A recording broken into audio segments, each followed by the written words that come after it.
তারপরে 5 দ্বারা হচ্ছে এজেন্সি বা কার্যালয়, এটা আমাদের দরকার নাই। 6 দ্বারা হচ্ছে মহাপরিচালক নিয়োগ, আমাদের দরকার নাই। 7 এজেন্সির জনবল দরকার নাই। 8 দ্বারা আমরা একটু জানি, যেটা হচ্ছে অপসারণ বা ব্লক করার ক্ষমতা।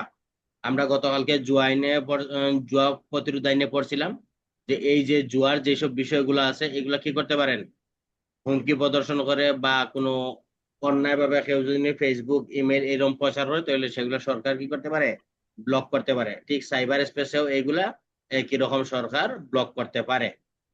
9 দ্বারা হচ্ছে কম্পিউটার ইমার্জেন্সি রেসপন্স টিম, যারা এইসব কাজগুলো হইলে তারা এগুলো দ্রুত মীমাংসা করবে।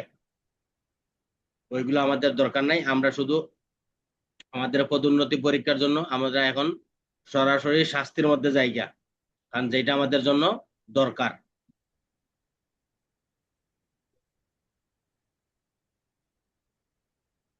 এখন এই যে গুরুত্বপূর্ণ তথ্য পরিকাঠামো, আমরা 2 ধারার মধ্যে সংজ্ঞা পাইছিলাম।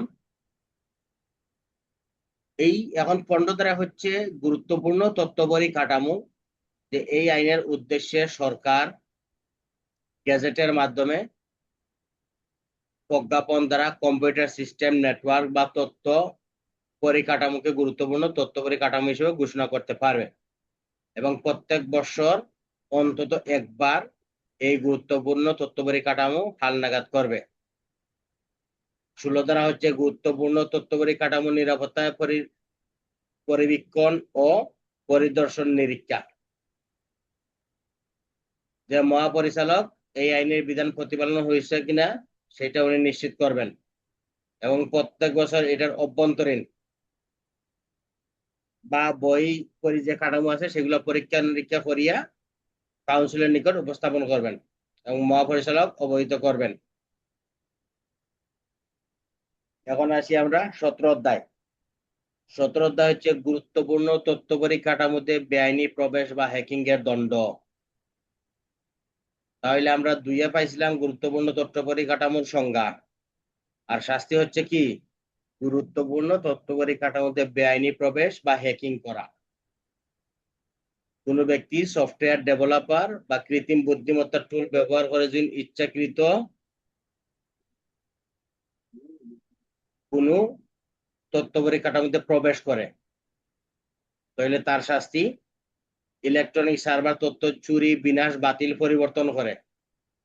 ওই যে ম্যালওয়্যার পাইছিলাম না আমরা, ম্যালওয়্যার, এই ম্যালওয়্যার মাধ্যমে এটা ক্ষতি করছে, তাহলে তার শাস্তি কি, 17 দ্বারা। আর এই যে যখন এই উপধারার 17 উপধারা এগুলা সে ক্ষতি করবে, তখন তার শাস্তি হবে 2 17 2। এখন 17 2 আমরা কিভাবে দেব, আমরা সরাসরি 17 দ্বারা দিয়ে দেব। আর 1 2 আর এখানে বলার দরকার নাই, কারণ 1 2 বলতে গেলে তখন আপনি দেখা গেছে যে একের সাথে যদি বেআইনি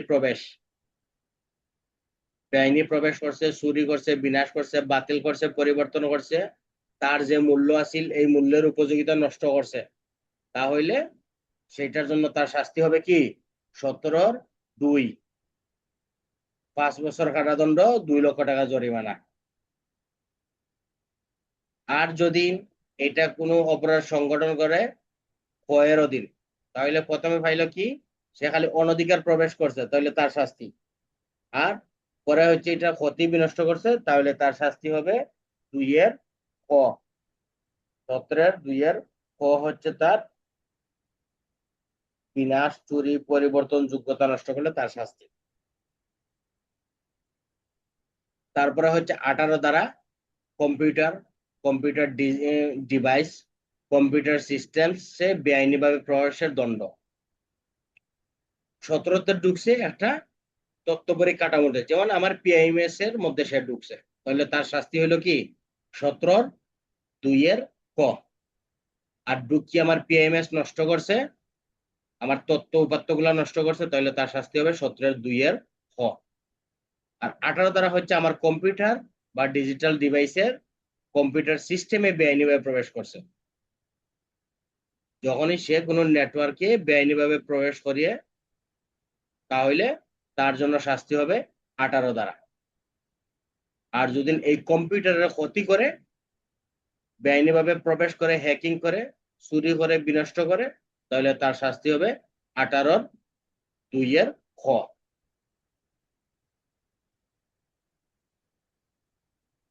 আর অপরাধ সংগঠনে যদি হ্যাকিং করে, হ্যাকিং করলে তার শাস্তি হবে 18(2) গ। তো আমরা 18 ক খ গ বলার দরকার নেই, 18 শুধু 18 একে অপরাধ করলে 2 শাস্তি।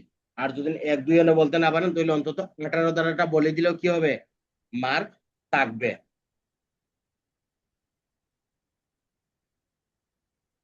নেট প্রবলেম হইলে, এখন তো কারেন্ট আইছে, থাকলেও থাকতে পারে।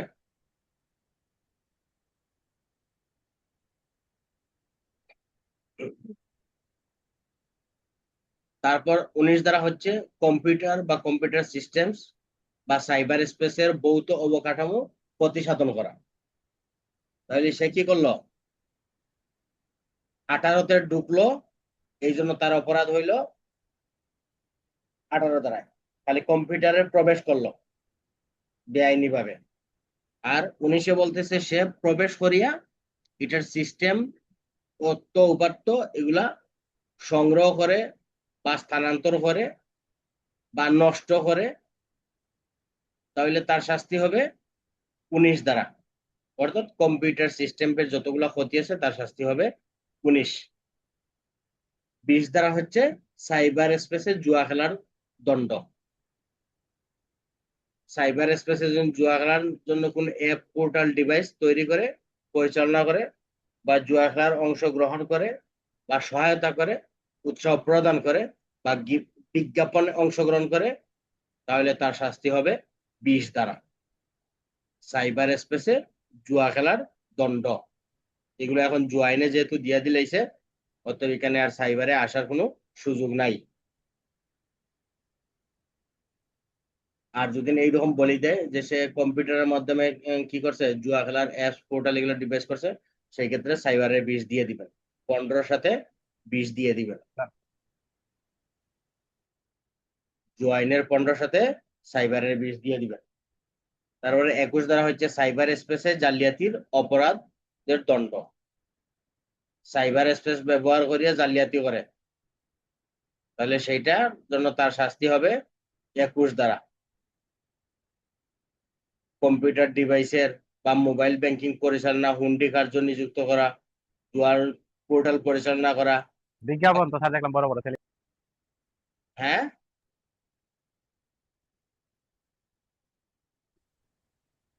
উসমান কি কিছু বলো?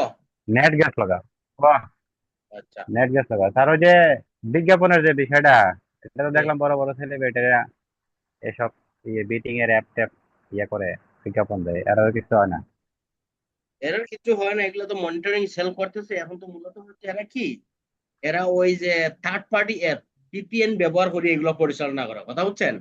এই জন্য এদের সঠিক লোকেশনটা হুম। জানা যায় না। তাহলে সাইবার স্পেসে জালিয়াতির জন্য স্যার, তার শাস্তি হবে 21 দ্বারা। আর 22 দ্বারা হচ্ছে সাইবার স্পেসে প্রতারণা করা। অর্থাৎ সাইবার স্পেস ব্যবহার করে প্রতারণা করলে তার শাস্তি হবে 22। তাহলে প্রতারণা কি সাইবার স্পেসে, যে আপনি কম্পিউটারের মাধ্যমে একজনকে বারবার কইলেন যে ভাই আপনি দেন। ওই যে আমরা অনেক ক্ষেত্রে দেখবেন এই যে বিভিন্ন জন মামলা করছে, যে হোয়াটসঅ্যাপে তার একটা গ্রুপে নক দিছে, নক দিয়ে বলছে যে আপনার জন্য আমি 5 কোটি টাকার সম্পত্তি পাঠাই দিছি, এটা রিসিভ করবেন, ঠিক আছে। রিসিভ করতে গিয়া পরে আবার 50 লক্ষ টাকা দিছে। এই যে সে প্রতারণার শিকার হয়েছে, এটা শাস্তি হবে 22 দ্বারা মোতাবেক। 23 দ্বারা সাইবার সন্ত্রাসী কার্য সংগঠনের অপরাধের দণ্ড। সন্ত্রাসী কার্য কি, রাষ্ট্রীয় অখণ্ডতা, নিরাপত্তা, সার্বভৌমত্ব, কোনো ডিজিটাল ডিভাইসের ক্ষতি সাধন করা, ম্যালওয়্যার প্রবেশ করা, কম্পিউটার সিস্টেম সার্ভার আক্রমণের করা বা ইচ্ছাকৃতভাবে বিরূপ প্রভাব ফেলা, নেটওয়ার্ক সিস্টেম করা, প্রতারণা করা, ঠকানির জন্য নিজের পরিচয় গোপন করা বা অন্যের পরিচয় ধারণ করা, এইসব কার্য যদি করে তাহলে তার শাস্তি হবে কি, সাইবার সুরক্ষা আইনের 23 দ্বারা তার শাস্তি। আইনানুগ, তারপর হচ্ছে 24 দ্বারা আইনানুগ কর্তৃত্ব বহির্ভূত ই ট্রানজাকশন। ই ট্রানজাকশন কি, অবৈধভাবে আমরা মোবাইলে যে লেনদেন গুলা করি, ব্যাংকিং যে লেনদেন গুলা হয়, এগুলাকে অবৈধ ই ট্রানজাকশন বলে। আর এগুলো অবৈধ ই ট্রানজাকশন করলে তার শাস্তি হবে 24 ধারা।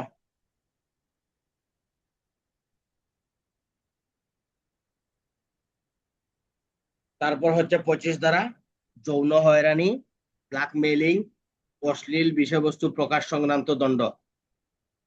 ওই যে আপনি কি করলেন, যৌন পীড়ন করলেন, তারপরে ব্ল্যাকমেইলিং করলেন, যৌন হয়রানি করলেন, বা ডিজিটাল শিশু যৌন পীড়ন করলেন, কোনো কিছু আপনি এডিট করলেন, অথবা কোনো ছবি ভিডিও কি করলেন, গ্রাফিক্স ডিজাইন করে আপনি ছেড়ে দিলেন, তাহলে সেটা হবে 25 ধারা।